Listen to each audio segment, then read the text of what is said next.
G'day, listeners. This episode is proudly brought to you by our major sponsor, supshq.com.au. Use code BENS15 at checkout to receive 15% off on your next purchase. Welcome back, listeners, to another episode of the Matter Mentality podcast. Now, hopefully you have been enjoying what's coming out so far. We are trying to keep things fresh and energetic and alive, especially during this point of prep. I'm trying to do my best to make sure that it's exciting and that you are constantly learning, thinking, or being challenged on something. So today's episode was kind of brought by the idea of a blog that I'm going to be putting out for this month.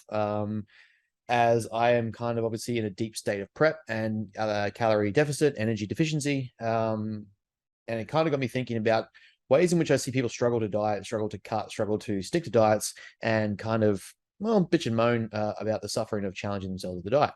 So kind of going to, title it something a little bit cheesy, something along the lines of, so you want to get lean. Where does that go? What are we going to talk about? Well, to get started with, essentially, the only way to get lean, the only way to drop body fat, as a first point principle, is an energy deficit. That means that your body is taking in less food than it is burning. It means that less of what is coming in than what your body is expanding and putting out. Now, according to Newton's first law of thermodynamics, energy cannot change. Energy cannot be destroyed or created; it simply changes states. So what we're doing is basically changing the state of stored energy from fat or stored excess stored energy, and converting that into fuel for the body via beta oxidation, and converting through the deficit, telling our body that we need to get fuel and energy from somewhere, and that we have stored energy in the body, and therefore we want to start using that.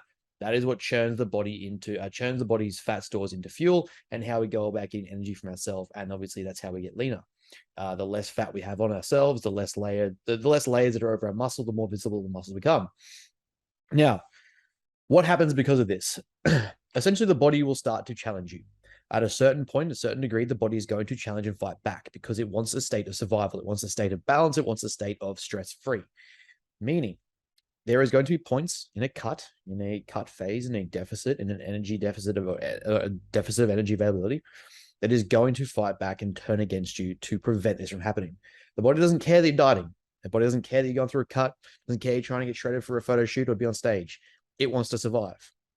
Genetically and evolutionarily, psychologically, we know that we survive, and this trait stayed in us genetically to enable us to eventually survive and live through hungry periods, to live through starvation, things like that.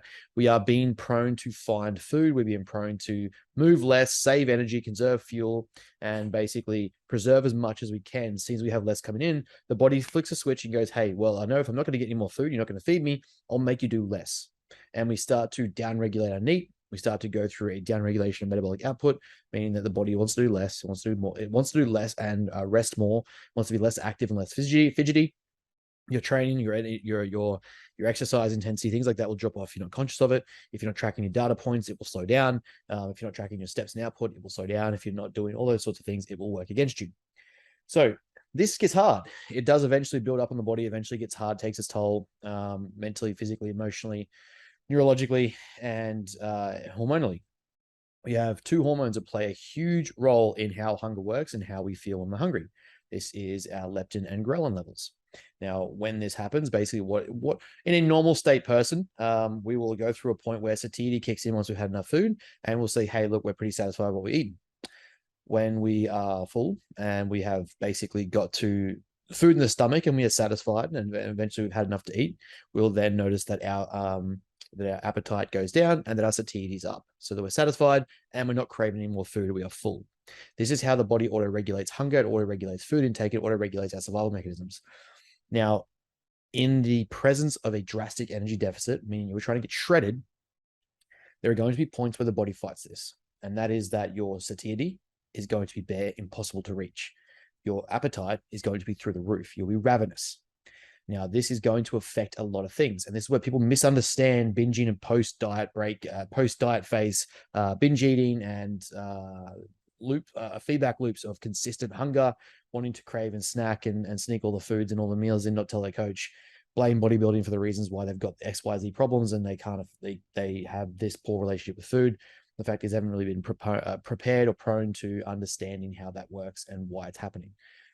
So what we what we can do is try and offset this. And some of the tricks that I employ straight away as I gradually implement or bring in are all part of the process of getting lean and being able to sustain the course. Now, there's different degrees of lean. There is your general lifestyle lean. There is your general social media content lean. Then there is your physique appearance lean. And then there is literally dick skin shredded to the bone, borderline, not an ounce of fat on the body. These all require different degrees of intensity towards your deficit, towards the periodization of your deficit, towards the offsetting of fatigue, towards the offset of diet fatigue, towards the offsetting of those cravings of hunger, borderline periods of acceptance of hunger will be present. All these things are necessary to understand. So, is there ways to make it easier? Yes. Is it going to be easy? No. Any point where you're creating a change in state with the body is going to require a degree of uncomfortability that you have to accept and be prepared to enter. If you are not, then the goal is likely to not be achieved, whether that be growth and insane gains of muscle mass and body fat, increase in surplus intake of food, or whether it be a drastic cut and you're trying to get to a stage, to a physique show, to a photo shoot, to just overall just being shredded for life, for a festival, whatever it is you want to do. They're going to require degrees of uncomfortability and a certain degree of intensity to get there. This doesn't mean it has to be hell. Doesn't mean it has to be any harder than it has to be. Doesn't mean it doesn't have to be any extra bonus points for you making it as hard as possible. So some of the reasons why I thought this would be a cool episode is kind of some of the tricks that I use to offset this with not only clients, but myself, and tools that I've implemented in all of my cuts and past. Excuse me. All of our past cuts that I've done to try and get through them and understand them and sort of be able to function still whilst they exist and whilst I exist in them. So what you're going to see is a few things. Firstly, we'll look at volume. So food volume is a big factor for a lot of people. Now, when we're trying to eat and we're trying to get bigger and we're trying to put on mass, we will generally make food dense selections. So volume per amount of calorie will shrink, meaning that we're going to choose food substitutes that are going to be less in volume size and heavier in volume calorie mass. So they're going to be denser. So your things like, instead of having lean chicken breast, you might have thigh. Instead of having lean trim steaks, you might have salmon. You might have pink fishes. Instead of having low-fat oils, you might use nut spreads or nut butters, or you might use nut oils, vegetable oils. You might turn to things like more sugary nut spreads. You might turn to things like avocados, full eggs, all these things so that you can get calories in a comfortable fashion.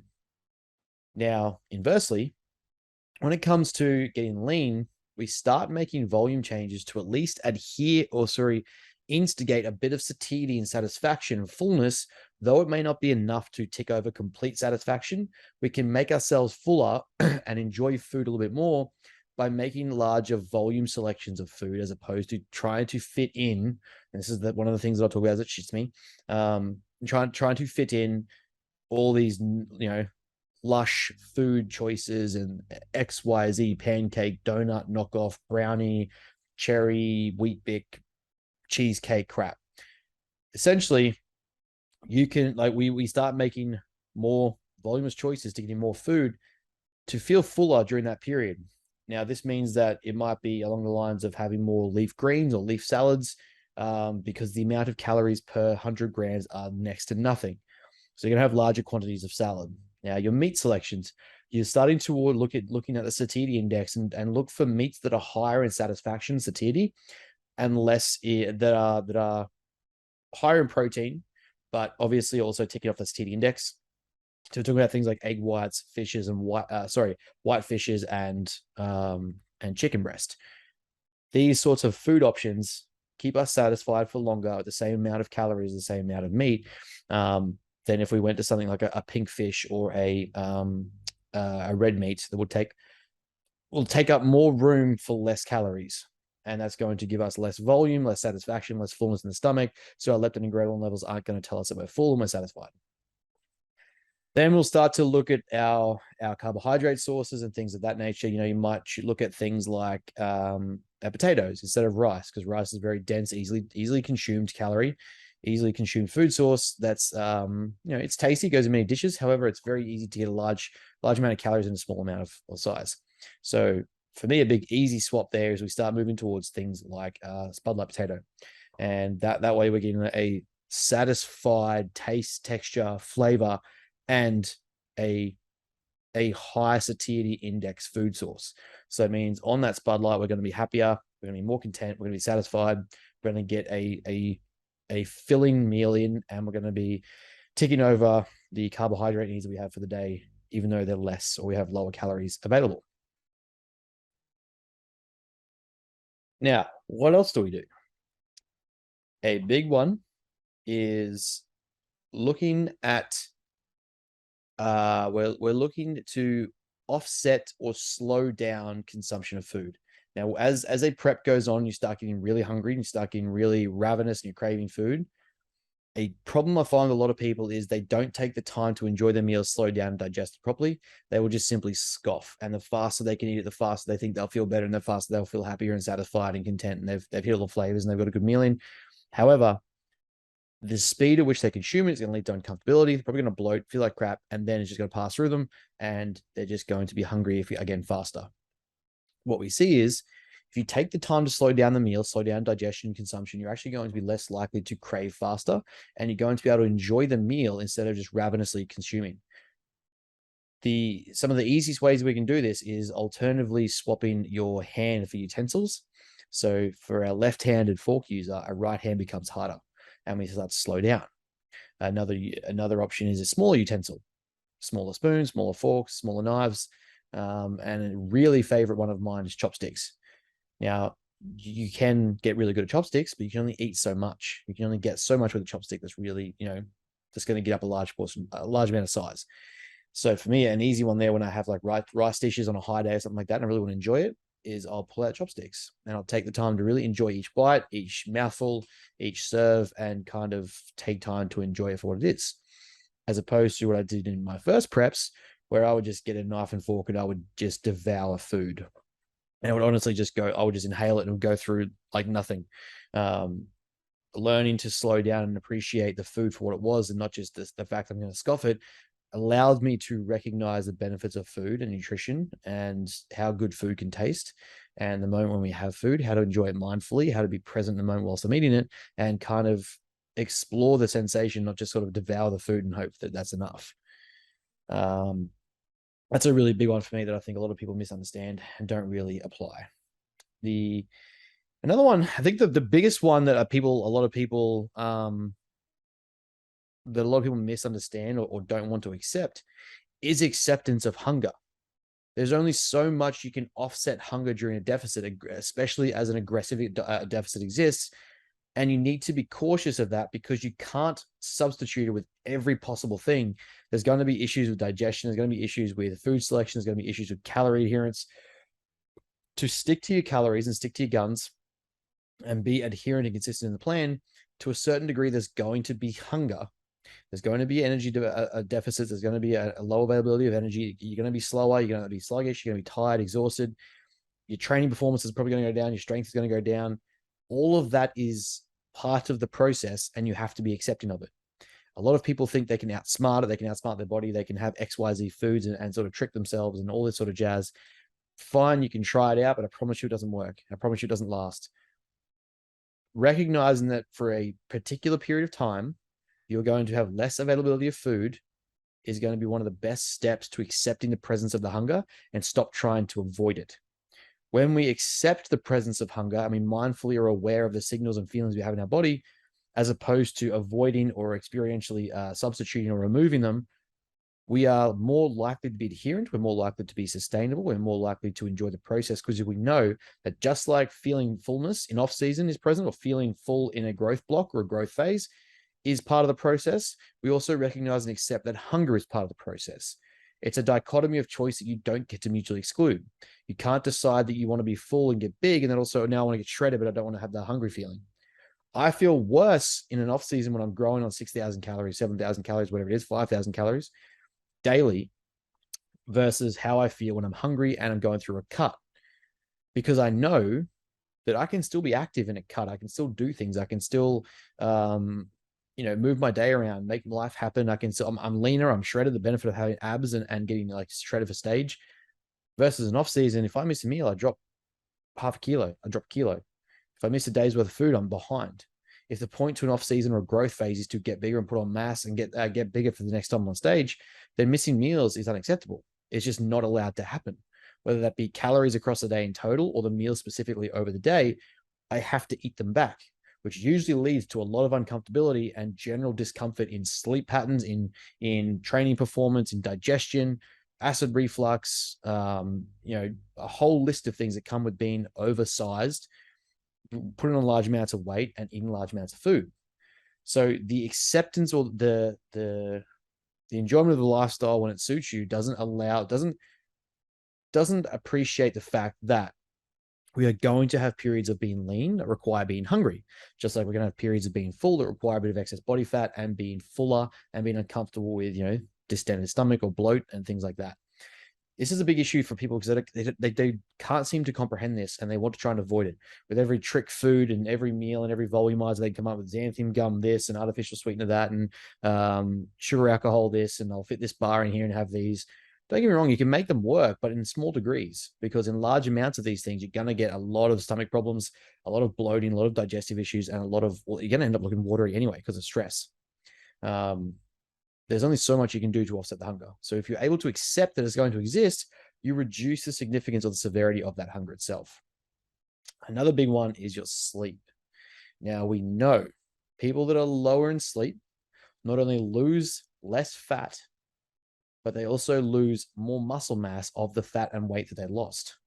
We also know that those with less sleep have further disrupted ghrelin and leptin levels, meaning that they are more likely to be hungry and less likely to be satisfied. Means they'll generally consume more food than people who sleep more hours. All of these things will affect how you feel, how you perform, how hungry you actually are, how well you train, and how well you recover. So if you're not sleeping, you're missing half the battle. Now, these are not the be-all, end-all. I'm not saying prescribe every single one of these. You have to go do all of them. There are a lot more. Obviously, these are some of the tips and tricks that I use in coaching people. And these are some of the things that I believe people need to understand when they go into a cut. I've said it many times, and I believe a cut is being lean and cutting is a skill set. It is a skill to handle and get through the process. And it's a tool. It requires tools to do the job. It's not like when a coach simply just prescribes a very aggressive deficit for someone, says, see you later. I fucking hate that.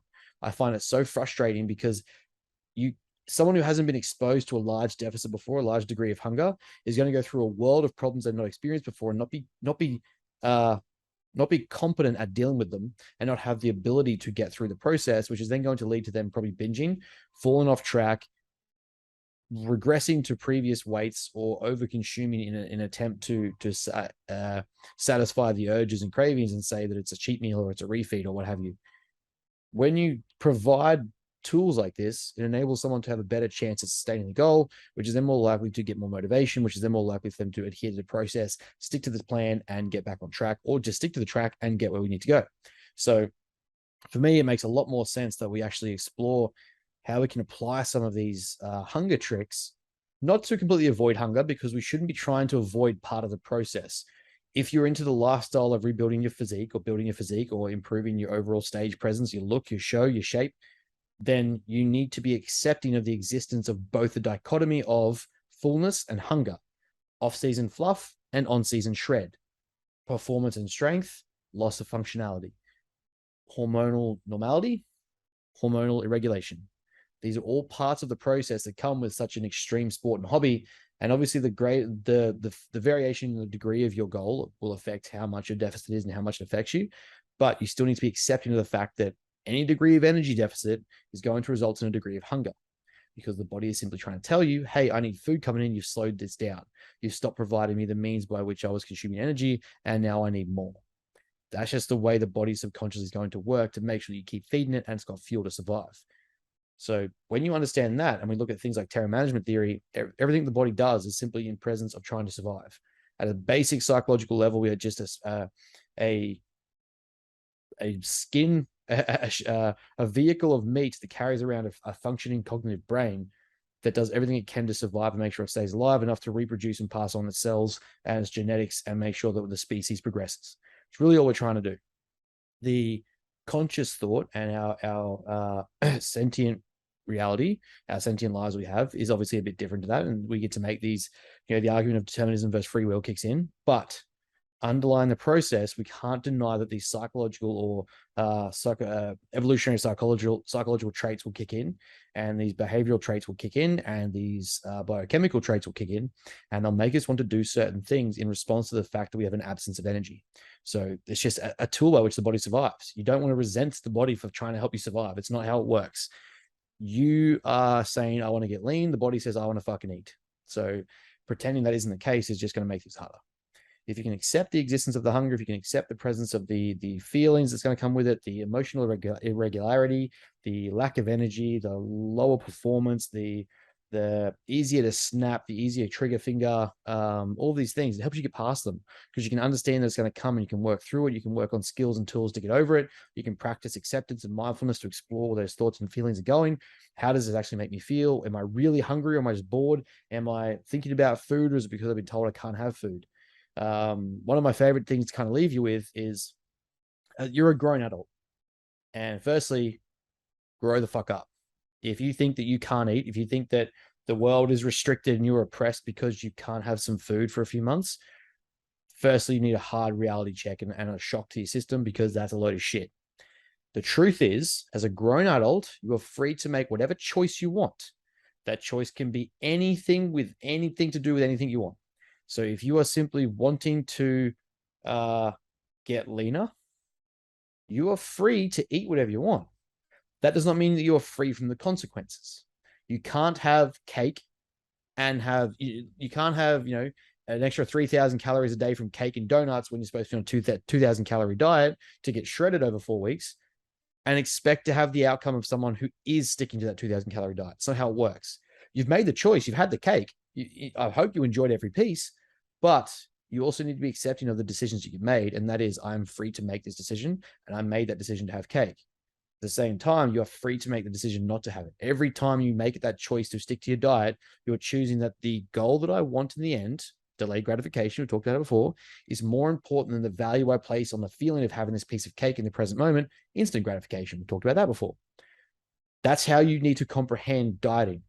Food is not going anywhere. The accessibility of Macca's, KFC, Donut Time, Grilled, Z Pickle, Domino's, Pizza Hut, KFC, whatever you're into, they're not going to shut down. They're multi-million-dollar enterprise. They're not going to shut down in the matter of weeks or months that you're in a prep, in a diet phase, in a cut phase, in a mini cut, a rapid cut, a front-end cut, an aggressive cut, whatever you're doing. They're not going to close down.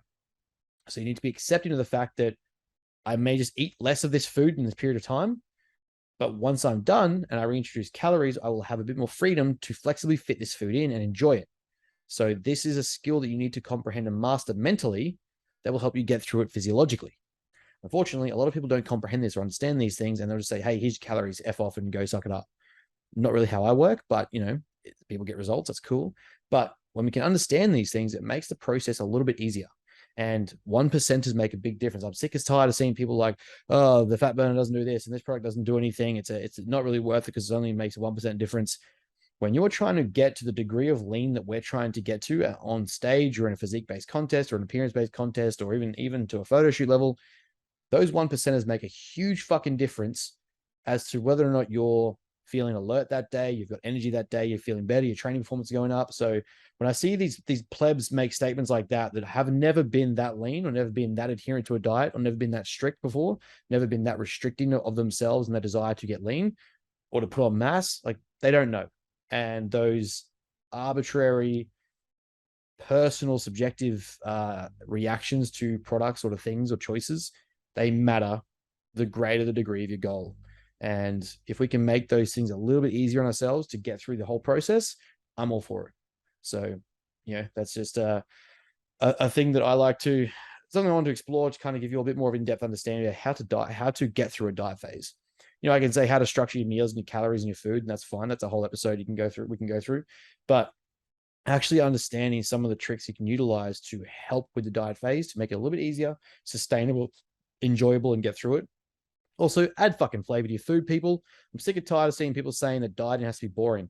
Learn to flavor and cook your fucking food. It does not have to be boring and suffering, and there's no extra brownie points for not putting garlic powder or chili or paprika or seasoning or fucking herbs and spices onto your chicken or your fish or your egg whites or whatever. It's already going to be hard enough. Pretending you're a hero because you didn't flavor anything to get extra lean is just full of shit, and you probably aren't even that lean anyway. So learn to enjoy food, learn to flavor food, learn to cook so that when you have lower calories, you can still make it taste good. You can still make it enjoyable. Then you're more likely to stick to it and look forward to it. If you look forward to the meals that you're having, you're not then looking forward to the food that you don't have. It's about being present in the situation, in the moment, in the time that you're in, accepting both the dichotomy of the growth and the cut and the growth, and being able to enjoy the whole process. So, bit of a rant there for me, but it's kind of an important one, I think, for people, for a lot of people, because they don't really comprehend how to do it and why they're doing it and how to get through it. It's a lot more than just simply, here's your deficit, off you go, see you later, fuck off. There's a lot more to it psychologically that goes into dieting, which is why I exist. It's why my job exists.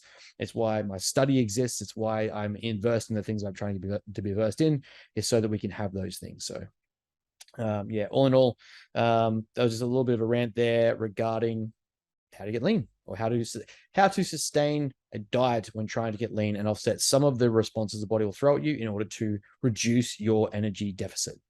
But all in all, I hope you're all having a fantastic week by the time you listen to this, or have a fantastic day when you listen to this.